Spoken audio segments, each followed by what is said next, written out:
বীরভূমের দিকে নজর রাখি। বীরভূমের সিউড়িতে গোষ্ঠীদ্বন্দ্ব। সিউড়ি 2 নম্বর ব্লকে পঞ্চায়েত সদস্যের বাড়ি ভাঙচুর, মারধর, শ্লীলতাহানির অভিযোগ। সিউড়ি 2 ব্লক সভাপতির দলবলের বিরুদ্ধে এমন অভিযোগ। বীরভূমের সিউড়িতে গোষ্ঠীদ্বন্দ্ব, সিউড়ি 2 ব্লকের পঞ্চায়েত সদস্যের বাড়ি ভাঙচুর, মারধর, শ্লীলতাহানির অভিযোগ। সিউড়ি 2 ব্লক সভাপতির দলবলের বিরুদ্ধে অভিযোগ। আপনার লোকজন ওরা ভাঙচুর করেছে? মিথ্যা কথা। টিভিটা পড়ে আছে, টিভিটাকে ভেঙে গেছে। টিভিটাকে যদি ভেঙে দেওয়া হতো তাহলে জানতাম যে এটা নিজের টিভি, নিজে কেউ ভাঙবে না, তাহলে এটা কারো ভেঙে দেওয়া। দরজার একটা অংশ যেটাকে হাঁসকলটা তুলে খুলে রেখে দেওয়া হয়েছে, চাল চারটি ছিটিয়ে দেওয়া হয়েছে। বলছে আমাদের লোক গিয়ে ভাঙচুর করেছে, অথচ কোনো পুলিশ মোতায়েন আছে না। ওরা যা বলবে সেই মতো চললে মানুষটা ঠিক আছে নাকি?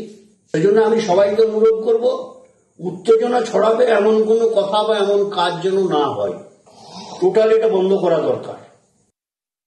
আমাকে বলছে আমি বাড়িতে আছি, আমাকে বলছে তোমার স্বামী কই, মানে খুব আর কি মর্দানি দেখিয়ে বলছে আর কি। নানা রকম করে ঘর দুয়ে ছিট ছাতুর ভাঙা চুরো করে ওরা শুধু আমার স্বামীকে খুঁজছে। ওই দিব্যা, ওই গুডু বাগতি, তারপরে বলাই বাগতি, তাপস বাগতি, আরো অনেকেই ছিল। সব ওই তো আমার সবই নষ্ট হয়েছে। চাল ডাল মুড়ি খাবার জিনিস তো সবই নষ্ট হয়েছে, কাপড় চোপড় সবই উল্টে পড়ে আছে। পুলিশে জানাবো না তাহলে আমার দায়িত্বটা কেলবে। আমার তো স্বামীর হাত পা কেটে দেবো বলছে, বাড়িতে এসে ভাঙচুর করিয়ে আমাকে ধমক দেখিয়ে। তাহলে আমার স্বামী থাকলে তো কেটেই দিত।